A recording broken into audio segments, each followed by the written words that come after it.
Makkah Al Mukarama, 1880. During the Ottoman Era, we are looking at the holy city surrounded by mountains from Ajyad Fortress, guardian of these sacred lands.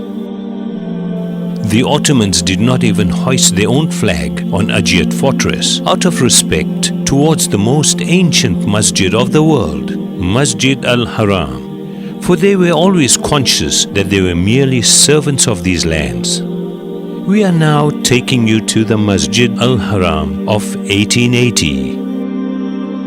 The construction of the holy ground, whose first architectural drawings were made by architect Sinan, was completed according to this style during the reign of Sultan Murad III in 1576. In the later years, the sultans made every effort to make sure Hajj was performed in the most appropriate method.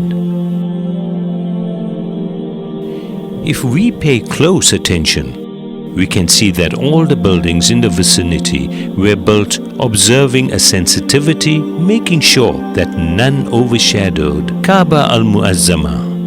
Now we see the Ottoman porticos. This is surrounded by the ribats, where the pilgrims who had no financial means could stay for free. The Suleymaniya Madrasa, built adjacent to Masjid Al-Haram, indicates how much the Ottomans valued education.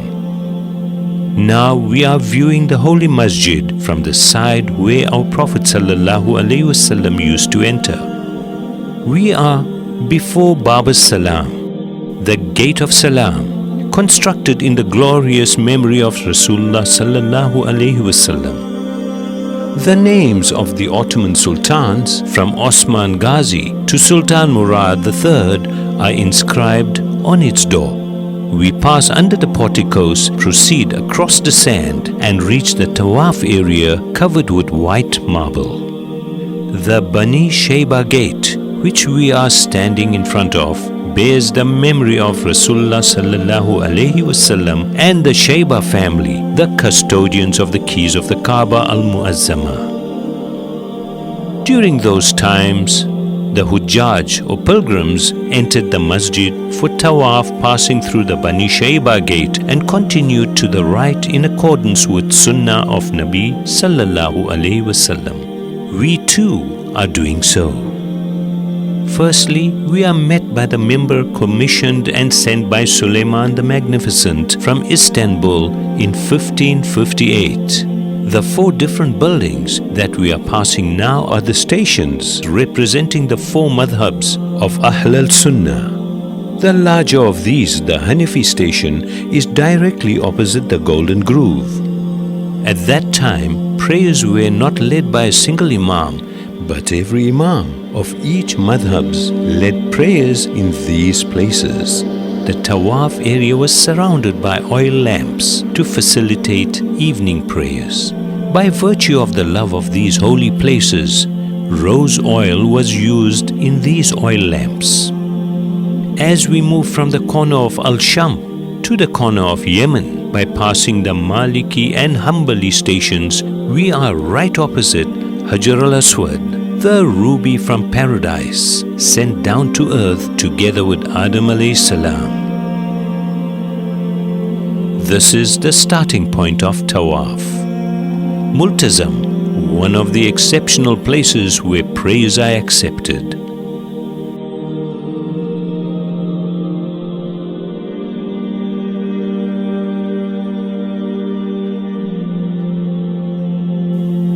By visiting the Hijr al-Ismail and the Golden Groove, we are coming to the front of the door of the Kaaba Al Muazzama.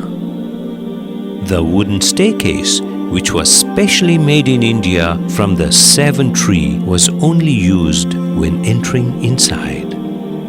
Its inscription contains the date of 1824.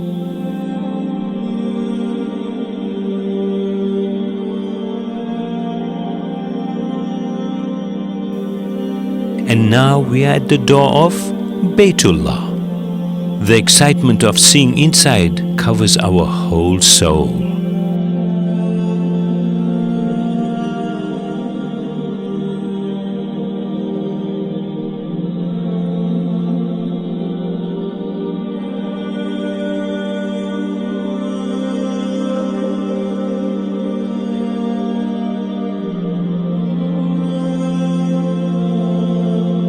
by remembering Ibrahim alayhi salam, the constructor of Kaaba Al Mukarama, we are passing towards Maqam Ibrahim, mentioned in 2 places in the Holy Quran. This place is one of the most important sections of Masjid Al Haram, where the footprint of Ibrahim alayhi salam miraculously remained on the stone. The area with its open sides near Maqam Ibrahim is the Shafi station.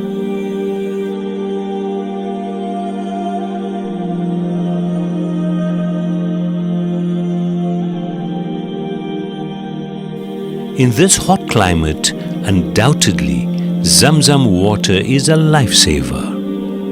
We are leaving the Shaiba gate and moving on to the Zamzam building. The Ottomans built the first structure over the Zamzam al-Sharif well in 1517 and decorated its wall with ayahs and hadith relating to Zamzam. The well of Zamzam was surrounded by a silver fence, a gift from the Ottoman Sultan Ahmed I. We are leaving the Zamzam al-Sharif building, which is surrounded by public fountains, and by passing under the Ottoman porticos that were kept lower than the Kaaba Al Mukarama out of respect.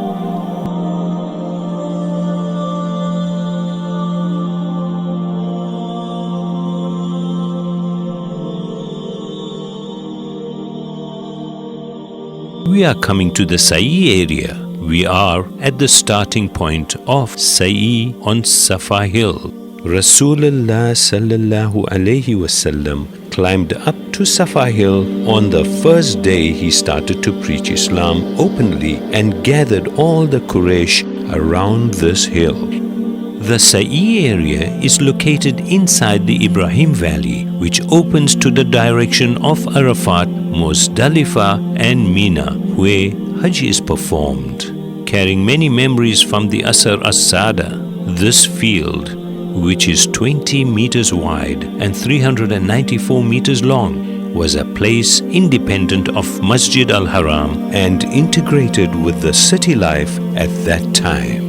It was left uncovered and untouched in order to understand the hardship that Mother Hazrat Hajar faced and to feel a bit of what she was going through. Viewing the city from Marwa, the end point of the Sa'i, we are moving on to the neighborhood and the house where Rasulullah sallallahu alaihi wasallam honored the world with his joyous birth. This place has been used as a masjid since the first years of Islam and was known as the Mawlid an-Nabi Masjid in 1880. Let us bid farewell to the place where the divine gazes have centered, the place where the angels frequent, and the Qibla of the Muslims with the words of Rasulullah sallallahu alaihi wasallam.